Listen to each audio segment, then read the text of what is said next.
colonização.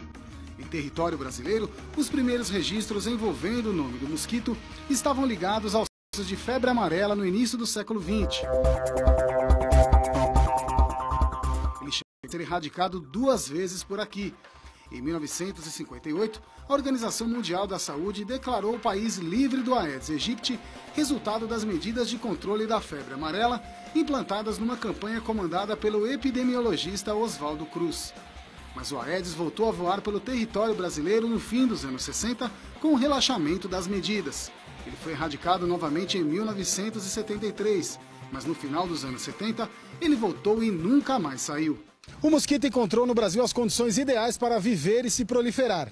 Uma região com chuva constante e abundante, densidade populacional crescente, principalmente nas áreas urbanas, e muito lixo, como esse daqui.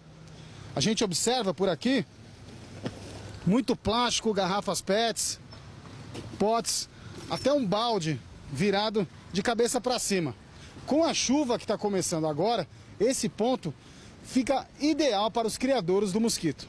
Ele se prolifera, se desenvolve dentro do domicílio e no pé de domicílio. Eles ficam em repouso dentro do ambiente domiciliar, atrás de um móvel, atrás de um guarda-roupa, no banheiro, ambiente escuro e úmido, se protegendo. Segundo a Organização Mundial da Saúde, cerca de 2,5 bilhões de pessoas, aproximadamente 40% da população do planeta, vivem atualmente ameaçadas pelo Aedes. No Brasil, no ano passado, mais de 2 milhões de pessoas foram contaminadas pelo mosquito. Ele voltou porque a gente não tem condições de controlar o ambiente urbano. Nós temos uma doença que é chamada negligenciada, mas eu diria de povos negligenciados ou de nações que são negligenciadas na ordem de prioridade das coisas e que atinge nas nossas cidades, principalmente as regiões também que são consideradas negligenciadas. Nós temos 2 negligências que somadas é muito mais do que 2, é 1000. O Aedes tem um tempo de vida de 30 dias. O mosquito tem cerca de 1 centímetro, tem cor de café ou preta e listras no corpo e na cabeça. Voa baixo e mede a 1,5 metros do chão e ataca principalmente no horário comercial, no começo da manhã e no final da tarde. Apenas a fêmea do mosquito transmite o vírus, que carrega na saliva, e tem um poder de reprodução imenso. A cada 3 dias, elas colocam 40 ovos de uma só vez.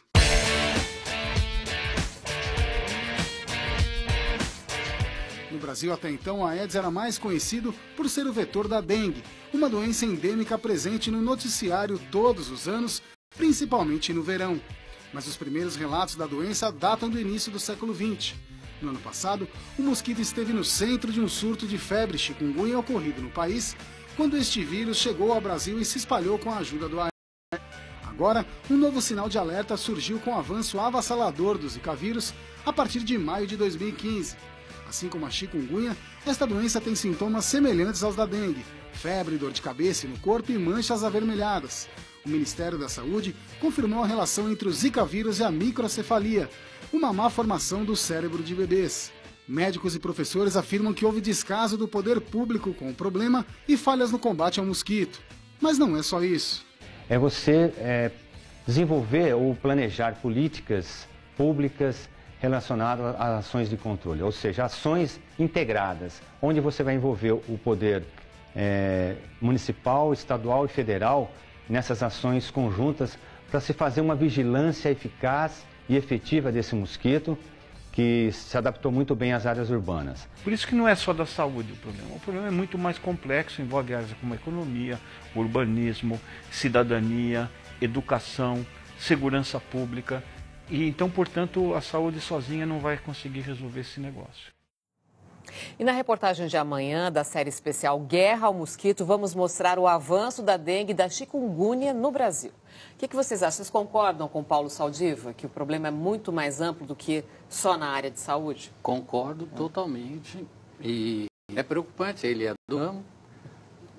Pensar o seguinte, eu lembrei de quando, por força de cortes de gasto, ajuste fiscal, no passado, alguns problemas como febre aftosa voltaram.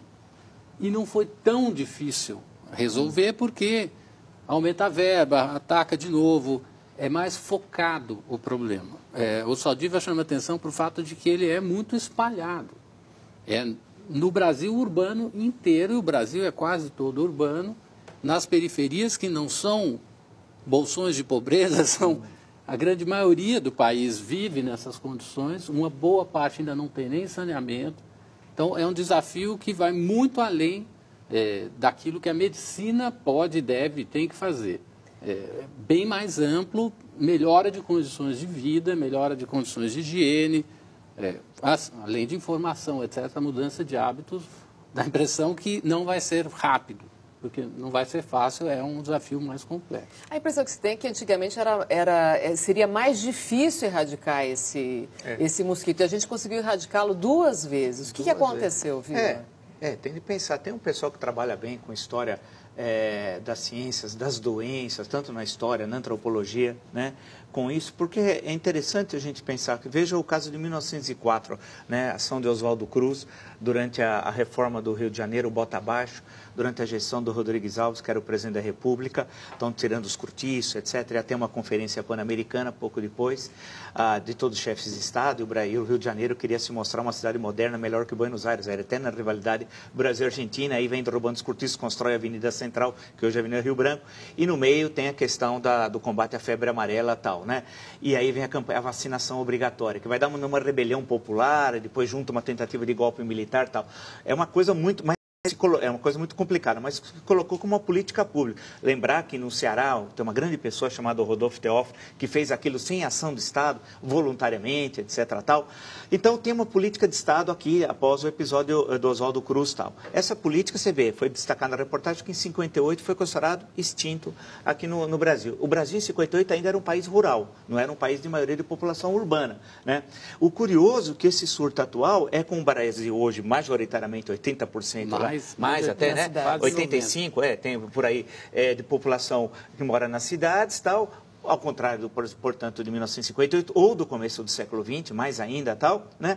E ocorre nessas proporções. Aí foi bem destacado na reportagem, ou seja, falta as políticas, primeiro, de prevenção, falta o saneamento básico, falta a educação da população, uma ação constante do poder público nas 3 esferas, prefeitura, governos estaduais, governo federal, a integração. Há um problema grave, que no fim é um problema político, do loteamento dos cargos. Enquanto a gente lotear a Secretaria Municipal da Saúde, Estadual da Saúde e Ministério da Saúde, nós vamos continuar tendo isso. Não tem jeito, você tem um loteamento na máquina pública, quando entra o partido, entra lá para fazer as sacanagens de hábito, como nós sabemos, e falta prevenção. Sem prevenção, sem educação, dá nisso, que é uma tragédia terrível. E nós achando que entrar no primeiro mundo, que o Brasil era um país fantástico. Até recentemente o Brasil era um país fantástico, entrar no primeiro mundo, ia entrar na OPEP, ia fazer isso, ia fazer aquilo, ia ganhar a Copa do Mundo, ia fazer umas Olimpíadas maravilhosas. Olimpíada com Zika vírus, vai ser uma maravilha. Deixa eu fazer a colocação aqui de alguns telespectadores. A Vânia diz o seguinte: não ganha guerra contra o mosquito porque o governo cortou a verba da saúde.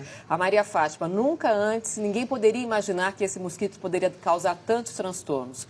Todo cuidado é pouco com esse mosquito da dengue. A Maria Fátima diz também: o Brasil não tem políticas públicas eficazes de prevenção e combate ao mosquito da dengue. Qual é a saída? E o Agenor de Caratinga, Minas Gerais, está perguntando o seguinte: é possível conscientizar a população a tomar providências sem aplicação de multa, ou vai ter que chegar a esse recurso da multa? Eu acho que é possível que tenha. Aliás, a multa... Sem pressionar com multa, só pela iniciativa? Acho que não é a primeira medida, mas em vários outros campos, principalmente quando se trata de questões de saúde pública, tem uma punição que pode ter multa também, porque é uma questão coletiva. A pessoa precisa pensar não só em si, precisa lembrar que a ação dela afeta os vizinhos e assim por diante. Mas, sem dúvida, cortar a verba da saúde não ajuda, né?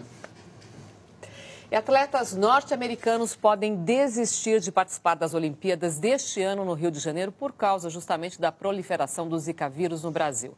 A orientação foi dada pelo Comitê Olímpico dos Estados Unidos. Na semana passada, o Comitê Olímpico Internacional garantiu às delegações que o evento será seguro em relação à doença. Hoje, o presidente Barack Obama pediu ao Congresso um fundo de emergência de 1 bilhão e 800 milhões de dólares para combater o vírus nos Estados Unidos e no mundo.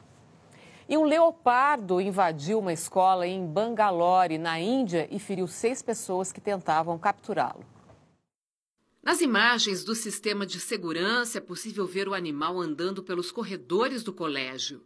Depois, o leopardo segue para o pátio e ataca um homem que sobe no portão. Ele é puxado com força para o chão.